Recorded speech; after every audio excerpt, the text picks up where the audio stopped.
अध्याय 2571 वादा। सैम और बेवुल्फ दोनों ने अपनी गतिविधियां रोक दी। सैम अपने सामान्य रूप में लौट आया, जबकि बेवुल्फ ने सैम पर दबाव डालना बंद कर दिया। पार्थ को धनुष के साथ धीरे धीरे नीचे उतरते देख उसे एक बार फिर आकाश को कोसने की इच्छा हुई।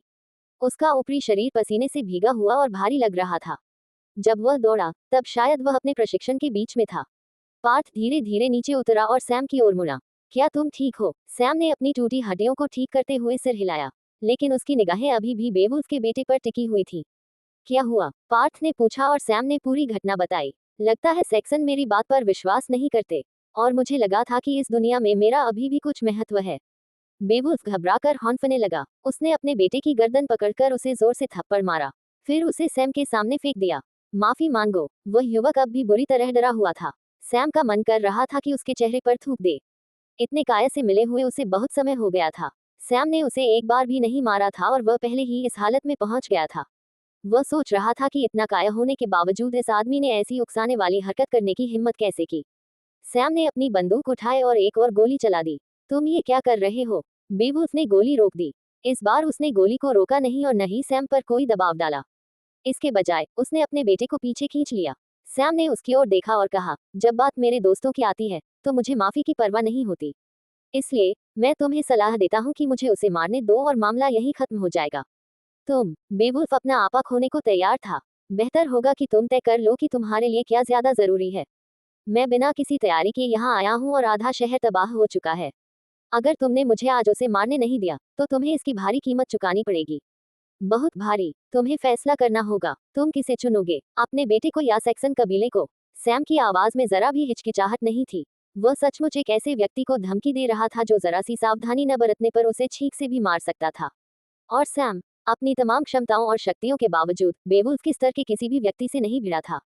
हो सकता है उसने सबसे शक्तिशाली मगरमच्छ को मार गिराया हो, लेकिन ऐसा इसलिए था क्योंकि वह मगरमच्छ ज्यादातर बेवकूफ होता है। इसलिए बेवुल्फ और पार्थ दोनों ही बेहद असमंजस में हैं। क्या तुमने सोचना बंद कर दिया?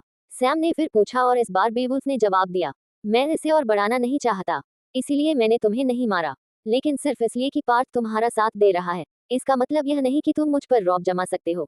अपनी ताकत पहचानो और अपनी हद जानो। पहली बार सैम के चेहरे पर एक ठंडी मुस्कान आई। अच्छा, मैं अब तुम्हारे बेटे को मारना नहीं चाहता। बहुत समय तक नहीं। चाहे तुम मुझे उसका सिर थाली में ही क्यों न दे दो, मैं उसे नहीं लूंगा। अब ये याद रखना, इस पल से सैक्सन का भाग्य तय हो चुका है। अपने निकम्मे बेटे की अपरिहार्य मृत्यु को टालने के लिए तुमने इस धरती पर हर सैक्सन की जान कुर्बान कर दी। अब से तुम्हारा इलाका अपनी शक्ति खो देगा। हर गुजरते दिन के साथ मौत और क्षय इसे अपनी गिरफ्त में ले लेंगे।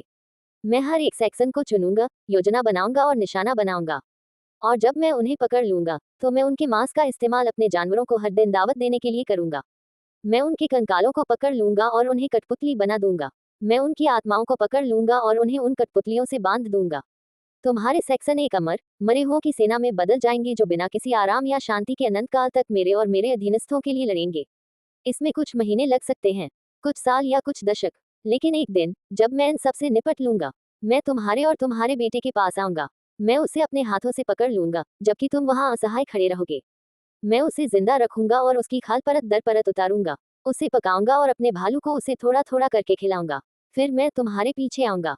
जिस खून से लथपथ तलवार से मैंने तुम्हारे बेटे की गर्दन काटी थी, उसी से मैं धीरे धीरे और बेरहमी से तुम्हारी गर्दन काट दूंगा।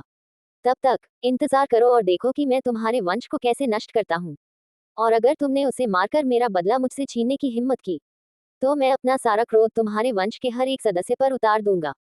मैं उन्हें काटूंगा, उनकी खाल उतारूंगा और उन्हें पकाऊंगा, ठीक वैसे ही जैसे मैंने तुम्हारे बेटे के साथ करने को कहा था। और मैं एक पल भी नहीं हिचकिचाऊंगा, चाहे वह कोई बूढ़ा आदमी हो जिसकी जवानी ढल चुकी हो या कोई नवजात बच्ची। मैं सबके साथ एक जैसा व्यवहार करूंगा। सैम की आवाज धीमी, ठंडी और भावहीन थी। ऐसा लग रहा था जैसे वह कहीं पड़ी हुई कोई बात दोहरा रहा हो, और इसी बात ने बेवुल्फ और उसके बेटे को सदमे में डाल दिया। वे सहज रूप से जानते थे कि सैम ने ये बातें न तो बड़ा चढ़ाकर कही थी और न ही गुस्से में। बेवुल्फ कुछ कहना चाहता था, लेकिन पार्थ की घूरती निगाहों ने उसे रोक दिया। उसके मन में लाखों विचार उमड़ रहे थे। वह दिल से जानता था कि उसे सैम को उसी वक्त मार देना चाहिए, लेकिन वह यह भी जानता था कि अगर उसने ऐसा कर भी लिया तो पार्थ उसे तुरंत मार डालेगा। सैक्सन लोग हस्तिन गांव से अलग थे। वही एकमात्र शक्तिशाली व्यक्ति था जो अपनी चरम सीमा पर था। श्रीमान पार्थ, हमें बात करनी है। सैम ने ये शब्द कहे, अपने होवरबोर्ड पर चढ़ा और अपने बाकी साथियों और टीम के साथ गायब हो गया। पार्थ ने उन सभी को देखा और मुड़कर चला गया। 5 मिनट बाद सैम के अड्डे पर सैम और पार्थ द्वीप के किनारे समुद्र को देखते हुए बैठे थे। आज तुमने मेरे असली रूप का एक अंश देखा है। एक दोस्त के लिए मैंने एक पूरी जाति को विलुप्त होने के कगार पर पहुंचा दिया।